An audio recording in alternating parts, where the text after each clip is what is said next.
시청자 여러분, 안녕하십니까? 오늘은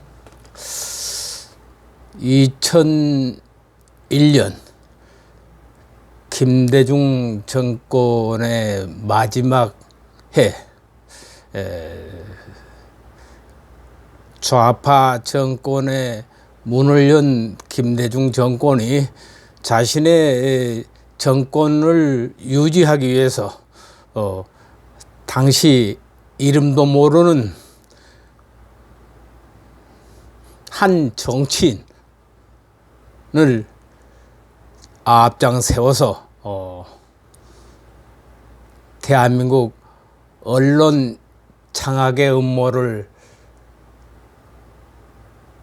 실시한 게 바로 조중동과의 전쟁 선포였습니다.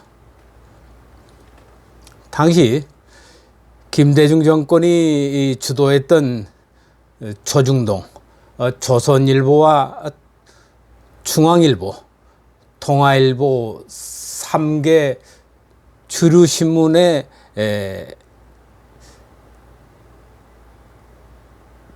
장악을 위해서 전쟁 선포를 시작했죠.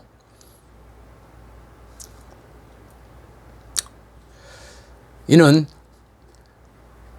당시 김정일 괴뢰 정권을 국방위원장으로 29세의 어린아이를 국방위원장으로 김정은을 말하고 있죠.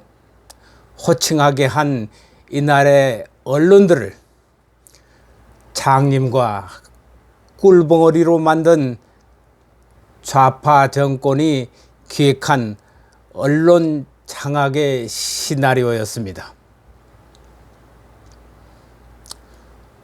당시 저는 2001년 9월에 인터넷 우익 사이트였던 안티 김대중의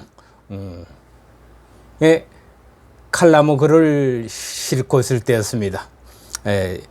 우익 사이트 안티 김대중을 운영한 사람은 지난 독립신문, 현재 유튜버의 신의 한수를 운영하고 있는 우리 신혜식 젊은 우파가 운영을 하고 있을 때였습니다. 그때 필자는 칼럼 기고에서 당시에 민주당 대선 후보 경선에 뛰어든 노무현이 언론과의 전쟁 선포라는 기치를 내걸고 낯설은 이곳 전남 지역 소도시를 찾아왔던 그에게 제가 보낸 메시지 글을 한 토막이었습니다.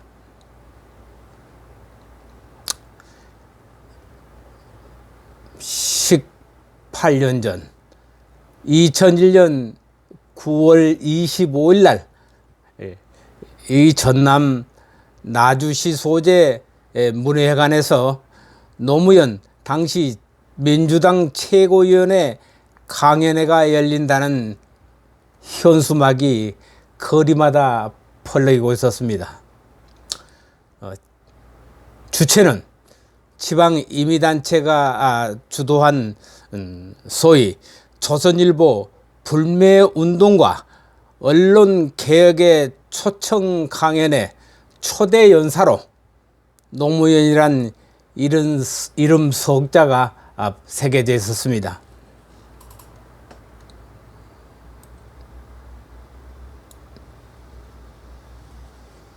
저는 당시만 해도 노무현은 경상도 출신에 이곳 전남하고는 전혀 무관한 사람이며 또 그가 민주당 최고위원의 신분으로 언론과의 전쟁 선포하는데 전남 지역에 연사로 나왔다는 게 참으로 의심스러웠습니다.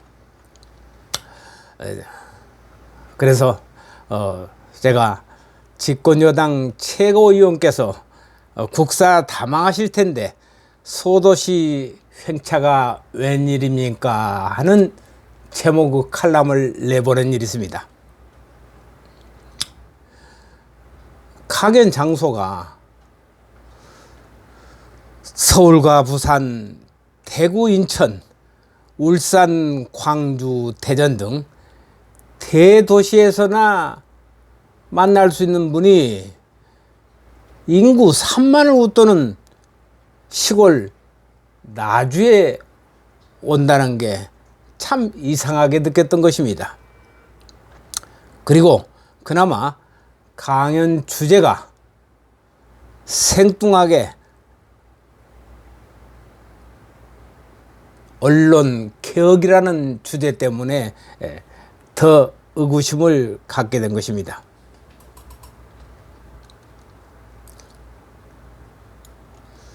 당시 민주당 최고위원회 신분인 노무현 씨는 행정관리 경력이라고는 고작 해양수산부 장관의 그 자리뿐이었고, 그래서 언론개혁과 사이비 기자 책결이라는 생뚱맞는 엉뚱한 주제라서 저는 의아스러운 마음으로 지켜보고 있었던 것입니다. 그래서 아무튼 호기심으로 강연 장소를 찾아가 봤습니다. 그랬더니 거기에서 이 전라도 조그마한 소도읍까지 언론 개혁의 주제 연사로 오게 된 동기가 영원함의 지역감정 해소 차원에서 왔다는 것이며, 그때만 해도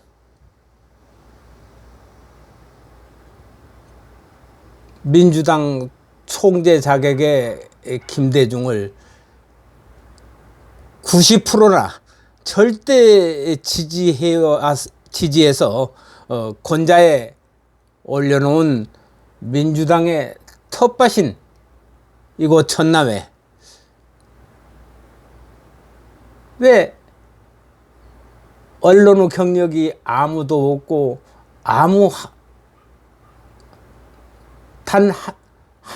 한치도 없는 노무현의 민주당 최고위원이고, 경력이라 해봐야 고작 해양수산부 장관을 했던 사람이 여기 언론에 강좌를 하러 왔을까요? 그때 2001년이니까 2년 전 99년 그때까지만 해도 노무현 씨 그 총재인 김대중 씨를 호칭할 때 선생님이나 카카 하나의 토씨만 빼고 호칭하는 민초들은 그의 추종자들에게 호된 질책을 받던 곳이 이곳 전남인데,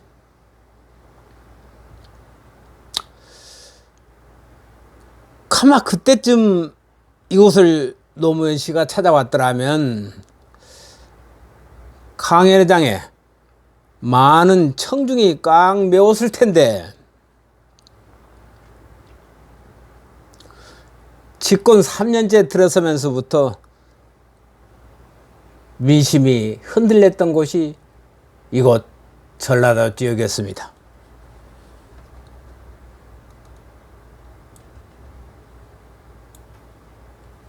그 이유는 집권 3년째부터 국민의 정부라는 허상들이 차츰 드러나면서 참지 못한 민초들이 그 시기에는 각 하나 님자에서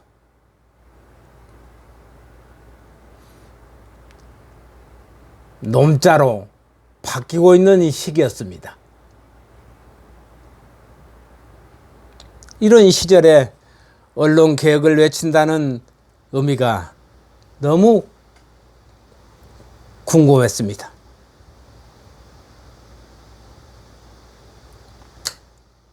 당시에는 민주화 투사들이 무너뜨렸다는 5.0 쿠데타 정권 전두환 전 대통령을 청문회에서 증인으로 출석시키고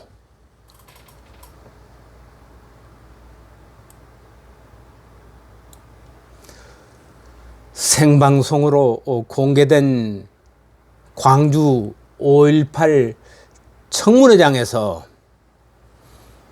전두환 대통령께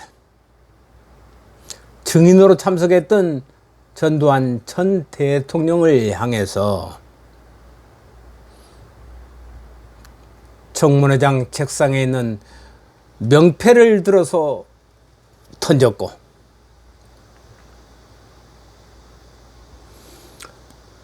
5.0 특위위원도 아닌 이해찬 의원은 가짜 사진을 내밀면서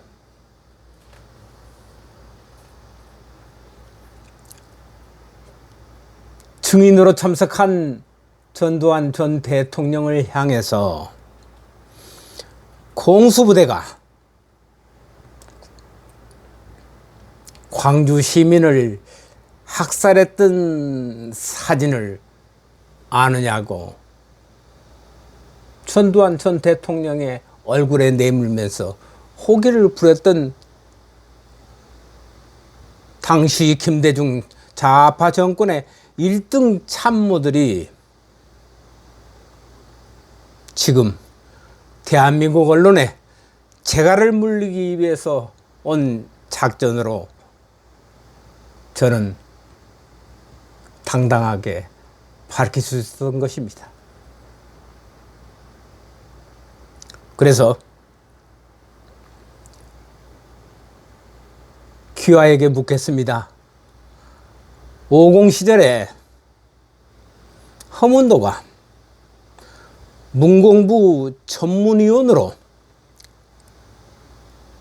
언론개혁을 입안하고 언론 통폐합을 주도했던 사실을 당신도 잘 알 텐데, 허문도의 언론개혁은 명분이 뚜렷했으며 논리적이고 당위성을 내놓았습니다. 그때 신문 용지가 전량 수입에 의존해서 많은 달러가 나가고 있는 판국에 정기간행법 등록, 정관법 개정으로 언론사 난리외 제동장치를 하게 된 것이 5.0 시절 허문도가 주장한 언론개혁이었습니다. 그때 당시 언론개혁에서 시행 과정에서 오개 티가 있다면은 일부 언론 사주들이 지금도 계속되고 있습니다만은 편집권의 독립을 요구하는 언론인들을 끼워넣기 식으로 축출한 가오가 다소 있었던 게 언론개혁의 가오였습니다.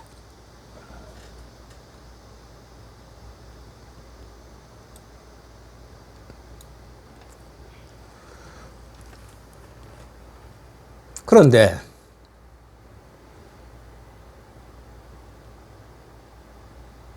정치했던 당신들이 조선동아 중앙 3대 대형 신문들을 거론하고 지명하고 개혁을 하겠다고 나서니 누가 이걸 순수한 언론 개혁이라고 생각하겠습니까? 이는 당신들이 개혁을 앞세워서 보수 언론을 지향하는 조선일보, 동아일보, 중앙 3사를 향해서 백기 항복을 바라는 의미가 아니겠습니까?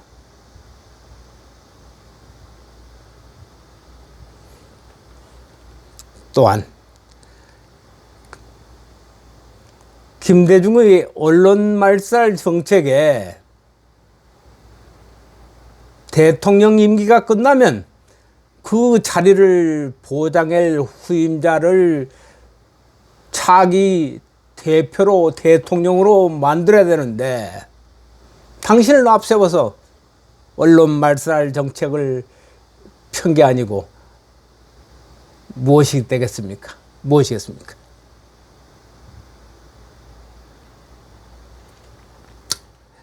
이후 민주화라는 미명으로 당신들이 정관법을 개정하자 우후죽순으로 창간되는 수천 개의 신문사들,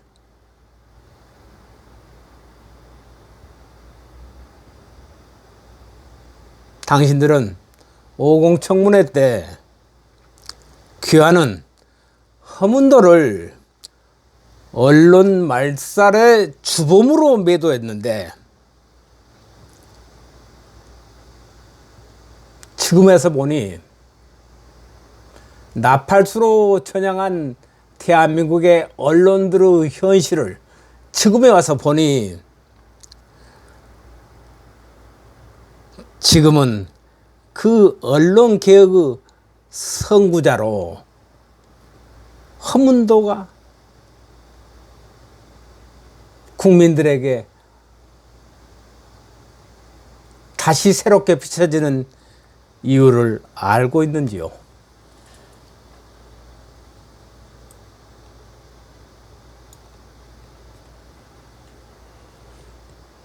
당시 딱 하나만 짚어봅시다. 당신들이 풀어준 정관법, 한겨레라는 얼간이 자행매체까지 접수하고 당신들이 대권을 주게 되니 당신의 대통령 봉급에서 한겨레 신문 발전 기금이라 하면서 1,000만 원씩 후원했지 않습니까?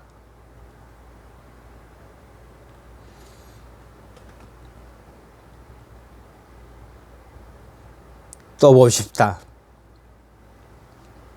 지금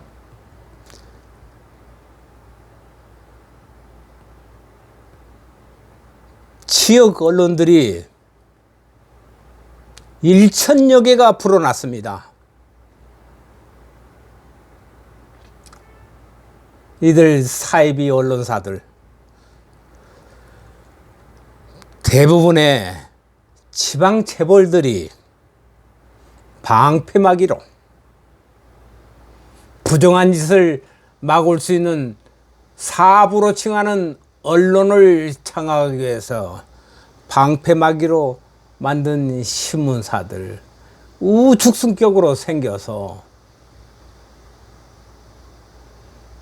당신들이 그 신문사의 주 운영 자금이 되는 광고만 탄압해도 그 신문사는 당장 문을 닫아야 합니다.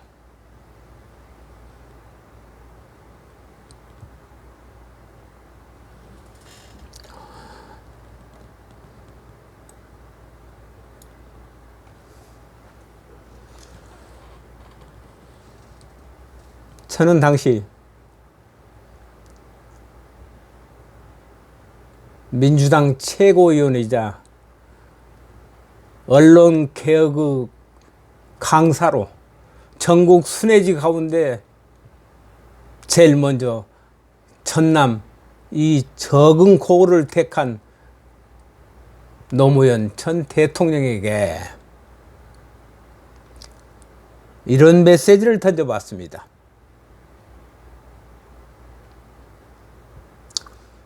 최고위원 날이 허울 좋은 가면을 벗으세요. 언론 개혁이라는 미명으로 언론 사주들을 구속하고 내몰면은 그들이 신문사 문을 닫는 방법밖에 더 있겠소? 신문사 문이 닫히면은 많은 기자들이 직장을 잃고 거리를 헤매게 됩니다. 거리를 헤매다 못해 길거리에 노숙자로라도 전락할 수 있는 것 아닙니까?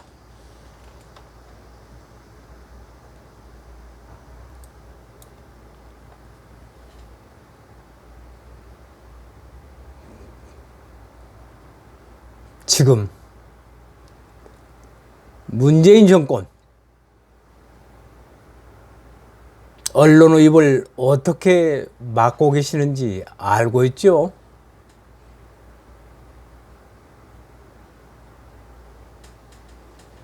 자신들의 정책에 국정 운영에 조금이라도 올바른 소리를 내는 언론사들 광고 탄압하죠.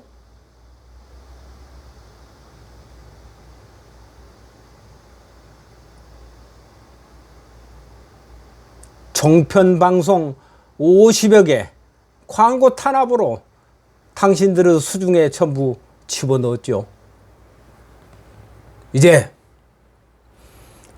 방송 심의위원회라는 조직을 가지고 당신들이 못마땅하면은 개인 방송까지도 유튜브 방송까지도 모든 게시물을 삭제하고 협박하고 광고 탄압을 하고 있죠. 이게 당신들이 자유민주국가에서 사부에 속한다는 언론을 통제하는 유일한 방법을 당신들은 지금 계속하고 있는 것입니다. 최근 들려오는 소리 들으면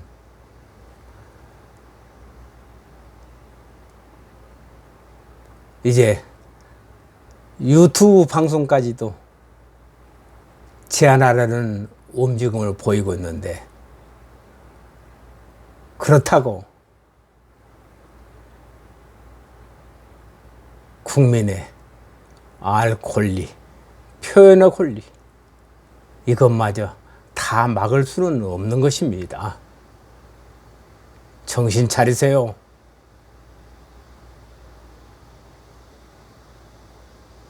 당신들의 언론 탄압, 그 자리에 희생양이 되었던 한 사람으로서 지금 지난날 이 얘기를 들려드린 것입니다. 감사합니다.